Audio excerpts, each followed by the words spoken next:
Hai semua, hari ini saya nak berkongsi tentang krisis bekalan dan impaknya ke atas pasaran hartanah. Okey, ini Kenny dari Hikayat Hartanah. Okey, terima kasih ya siapa yang datang. Hari ini saya nak berkongsi tentang impak krisis bekalan ke atas pasaran hartanah. Ya, seperti yang kita sedia maklum, perang di Asia Barat dan US dan versus Iran masih berlangsung. Okey, dah 3 bulan dah sekarang, masih tak habis-habis. Dan nampak jangkaannya takkan habislah untuk tahun ini. Sebelum kita bermula, saya rasa ramai yang sudah tengok perbualan dan wawancara Tuan Nur Hisham Husin yang merupakan seorang penasihat ekonomi di Jabatan Perdana Menteri.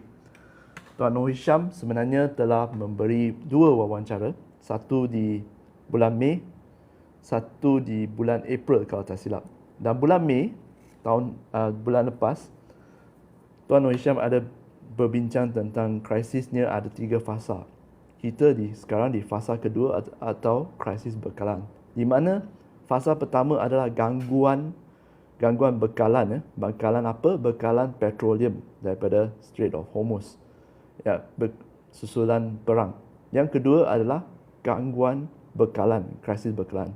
Dan fasa ketiga yang kita bakal hadapi dalam 2 atau 3 bulan yang akan datang adalah fasa di mana inflasi adalah tinggi kerana kekurangan bekalan makanan. Okey.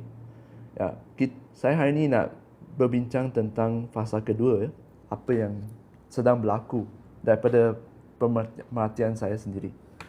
Sebenarnya sebelum kita beralih kepada apa yang terjadi, kita kena faham dulu tentang ekonomi konsep permintaan versus bekalan, atau dalam bahasa Inggeris supply versus demand.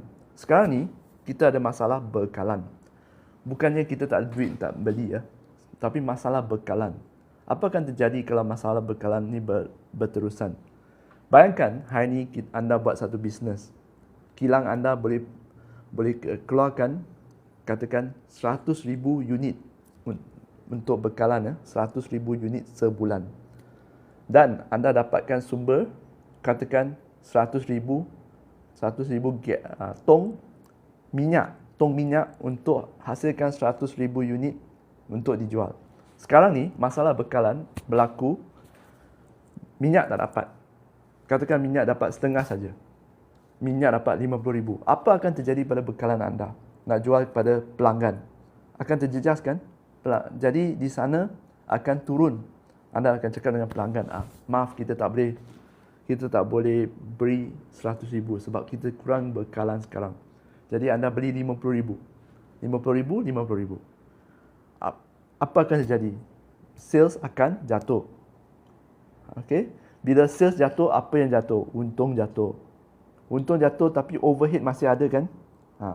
Tuan Nur Hisham juga ada beritahu apabila ini berlaku lama, maksudnya terutamanya SME yang sangat terkesan, syarikat yang kecil yang sangat terkesan, mereka akan mulakan kurang OT, nak jimat duit, jimat kos, kurang OT. Lepas tu kalau tak kurang OT masih tak boleh, mereka akan buang pekerja. Okey, ini dah berlaku Minggu lepas kawan saya ada call.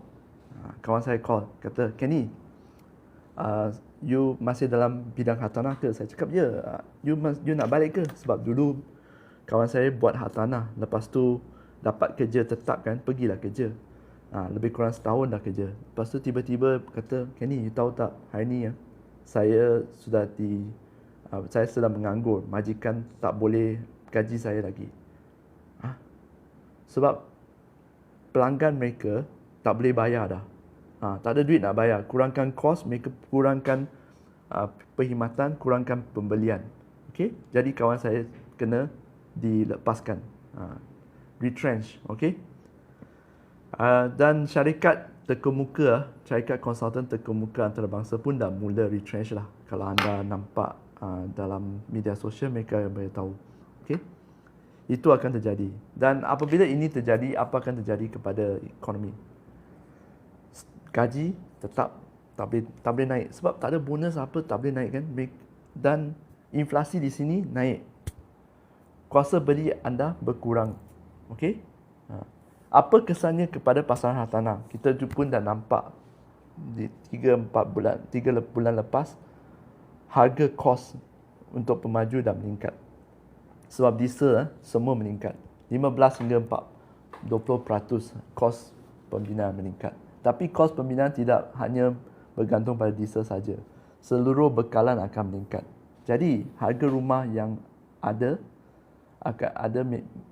akan juga meningkat. Kepada yang sudah beli tu, apa risikonya?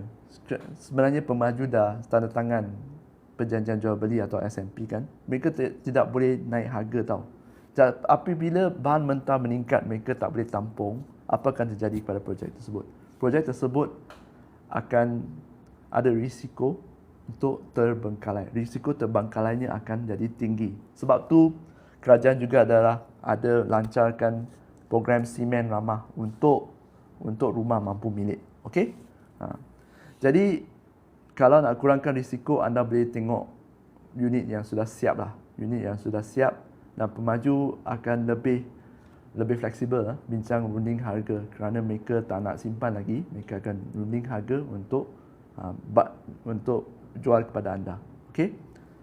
Dan seterusnya, apa akan terjadi kepada pemaju yang belum lancarkan projek mereka? Mereka terpaksa tarik balik dan ubah harga lah. Betul. Ubah harga atau jangan launch langsung. Jangan lancar langsung, atau yang ketiga, pilihan ketiga, mereka tak boleh tahan lagi, mereka jual saja tanah tersebut. Jual kepada pemaju yang lebih besar. Okey? Jadi apa akan terjadi? Kalau mereka lancarkan juga, harganya akan semakin tinggi dan semakin besar jurang antara projek dengan rumah sekunder atau lelong subsale yang dah siap. Okey? Ini adalah peluang. Jadi saya akan pergi kepada yang golongan pertama. Golongan pertama yang nak beli rumah, ini adalah peluang untuk anda. Okey? Sebab jurangnya makin tinggi, ia akan menjadikan pasaran sekunder atau pasaran lelong, pasaran sekunder ni pasaran subsale, lebih murah, malah lebih berbaloi daripada pasaran under construction, under con. Kerana kalau anda beli yang rumah dah siap, anda dah nampak semua yang berlaku sekarang. Maksudnya anda tahu permintaan sewa dia macam mana. Bukan macam yang beli yang baru nak bina, lepas tu 4 tahun lagi dapat kunci, baru nak tengok, oh ada permintaan sewa ke tak. Okey? Ini adalah untuk pembeli ya.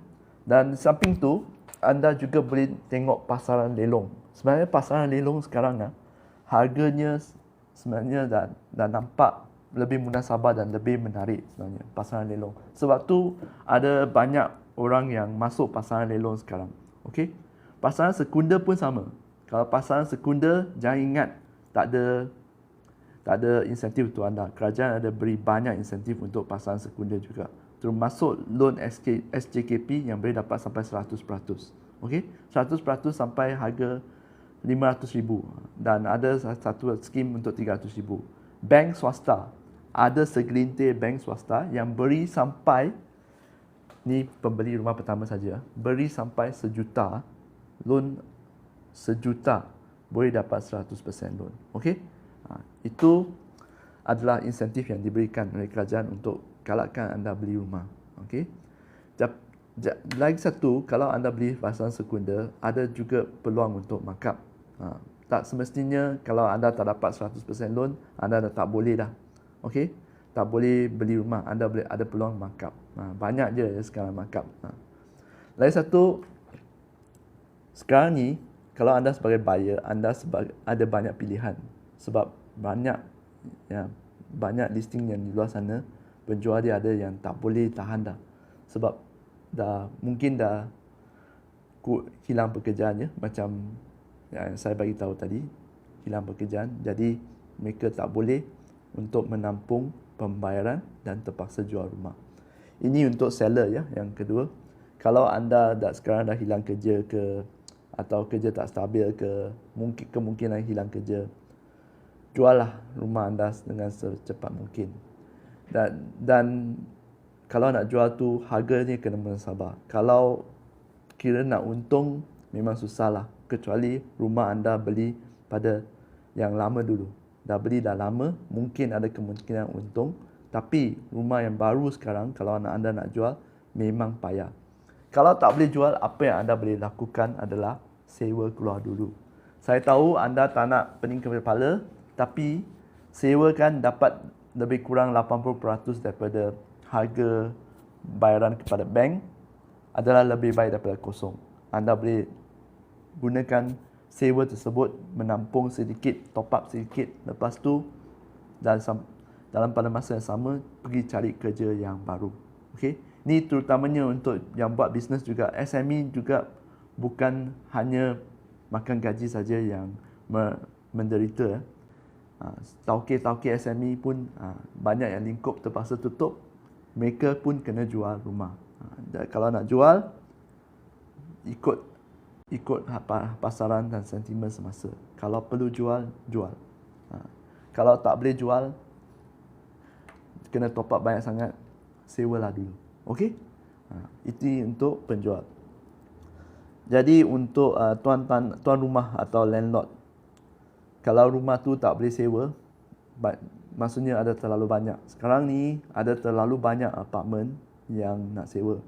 Okey, terlalu banyak apartmen, tapi yang kurangnya adalah yang sangat spesifik seperti rumah landed. Rumah landed memang kurang supply kan berbanding dengan high rise apartment atau kondominium. Berlambak kondominium setiap bulan kan, kalau dalam kiraan saya ada 2-3 yang dapat kunci. Dan 2-3 yang dapat kunci ni berata-rata tempat lah. Anda nak bersaing dengan beribu-ribu unit, anda kena kurangkan sewa anda. Kalau anda nampak lebih kurang 2 minggu tak ada viewing, tak ada ejen pun tanya, tolong kurangkan sewa anda. Saya tahu anda beli dah harga yang tinggi, tapi penyewa, ingatnya penyewa tak kisah berapa harga yang you beli. Itu bukan hak mereka, sebab tu mereka hanya menyewa. Okey? Kalau anda nak rumah anda ada penyewa, ikut pasaran. Pasaran kat sana kata, okey, kena buat fully furnished. Buat fully furnished. Kalau tak boleh buat fully furnished, harga rendah-rendah, tengok. Kalau harga rendah boleh cover 80% daripada loan, dah cukup dah. Ambil saja. Ambil saja buat masa ni, lebih baik daripada biarkan kosong. Okey? Dan lagi satu kan, sebagai tuan rumah, sebab ekonomi sekarang mungkin orang hilang kerja, lepas tu tak boleh bayar sewa kan. Ini kita nak halau pun susah, kesian sebab mereka dah lah hilang pekerjaan. Sekarang ni you nak tuntut sewa lagi. Bagi saya lah, okey. Bagi saya, balik kepada perjanjian sewa anda. Okey? Semua ikut perjanjian sewa. Nak kesian ke tak kesian, itu buang tepi dulu.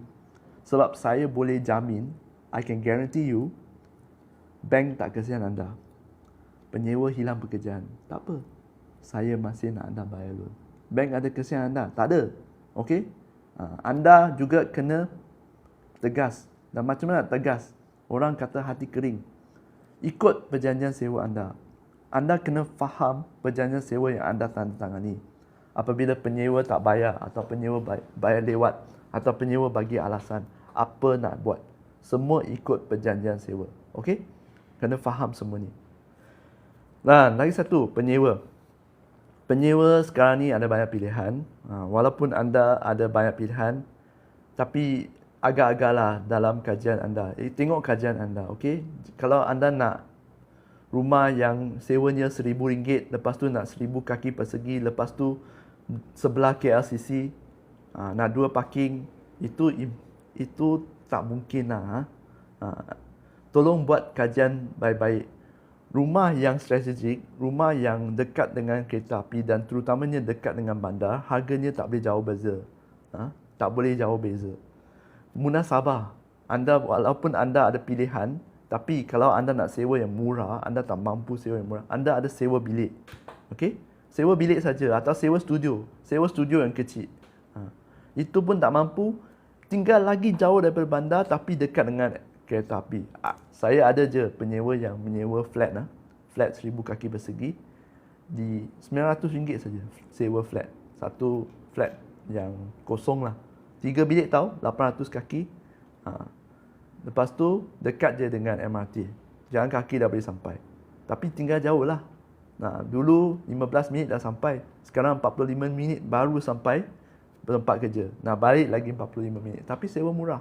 Okey, ini adalah pilihan anda. Tapi anda kena buka mata dan buat kajian. Jangan minta yang tak munasabah. Kita sebagai ejen ni pun kita hanya bantu saja. Kalau tak munasabah kita cakap tak munasabah. Okey. Lain satu masalah yang penyewa biasa hadapi adalah deposit. Saya dah nampak banyak kes yang penyewa dah keluar, lepas tu deposit tuan rumah tak pulangkan. Kalau anda hadapi masalah seperti kurang pekerjaan dan sebagainya, tuan rumah pun sama. Mungkin tuan rumah hilang pekerjaan. Mungkin tuan rumah dah habis belanja duit deposit anda sebab tu tak pulangkan. Bertendang, sekali lagi ikut perjanjian sewa anda. Bila kena pulangkan. Kalau dalam sebulan tu masih belum pulangkan, buatlah laporan ke tribunal pengguna. Anda kena faham undang-undang. Nak saman tuan rumah anda, sebab tu anda ada perjanjian sewa. Dalam tu ada butir-butir tuan rumah. Pergi ke tribunal, pergi tanya peguam macam mana, pergi ke mahkamah tuntutan kecil kalau 5,000 ke bawah. Senang saja. Okey? Tak payah cakap banyak-banyak, tak payah mengemis duit sendiri. Semua ikut undang-undang. Anda kena faham undang-undang dan sistem. Okey? Setakat ni saja saya nak kongsilah untuk krisis bekalan dan impaknya ke atas pasaran hartanah. Di sini saya nak mengucapkan semoga berjaya ya. Kepada yang nak beli dulu, janganlah kerana nampak banyak yang murah-murah anda teruja. Fikir dulu. Krisis bukan semestinya adalah waktu yang sesuai untuk beli.